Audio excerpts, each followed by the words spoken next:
I'm really excited whenever I talk to or sharing this session is that because we're from Vietnam, we work with exporters like for a long time. We understand how challenging it is to have limited resource and trying to go overseas, right? It's hard, it's challenging, but you want to do it because there's some dream, you have a certain dream that you want to achieve to this business.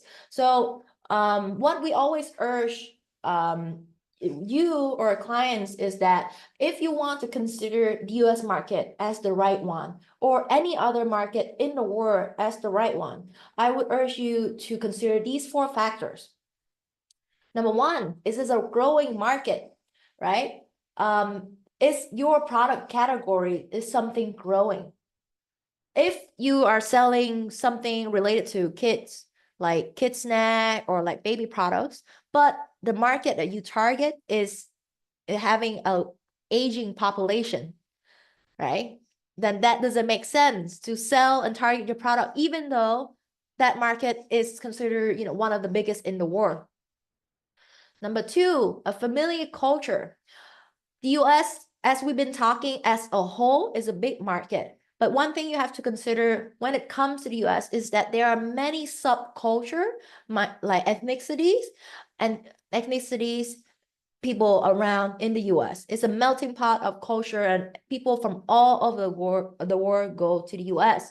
So if you're targeting to the US, can you target Indian American first? Right? Are you familiar with Indian American culture? Can you target those population first before going to the mass population? Another good news actually is that Indian American is one of the highest income household in the US. So if you actually try to target Indian American, it's definitely a lot of room to grow in that space. The third factor is distribution channels. What kind of distribution channels do you prefer? Are you familiar with? Are you familiar with B2B? Are you familiar with B2C? Are you familiar with online? What distribution channels that you are, that you have mastered within your market or within other markets? When you consider a new market, always see if they have the existing like channels that you would want to replicate that.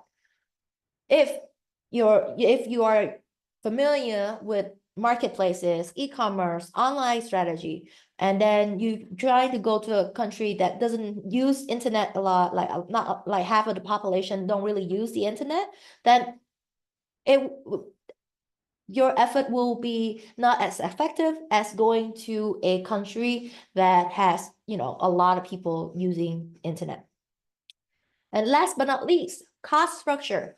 As I mentioned, there are high barriers products and low barriers products, and it's all come down to cost, right? Like what are the costs that you need to, what are the investment you need in time and money to get the standard that they need to get to import? What are the safety standard? What are the licensing that you need? And one other thing is that, are there any tax benefit for you to go there? Right? So is there any food trade agreement between India and the US that you can tap on so that you can enjoy a lower tax rate comparing to other countries, other suppliers? One thing I want to highlight for the US is that if you go through the online distribution channels, then you can enjoy tax-free importations if your shipment value is below $800. So that means if a person in the US order your products and it's below $800, which typically an average order in US about like $30 to $40. That means that if you import it into US, then you will be eligible for tax-free. Not a lot of people know this, but this is something that the Chinese sellers has been mastered for a long time.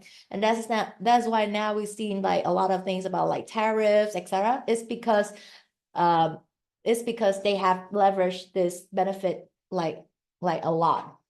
Right. So I want to share this so that, if you are looking into the cost structure, think of that. What are the tax? What are the costs out there? Okay. Yeah. And so that is all for my sharing today. Thank you very much for listening. And I will, yeah, back to you, Vero.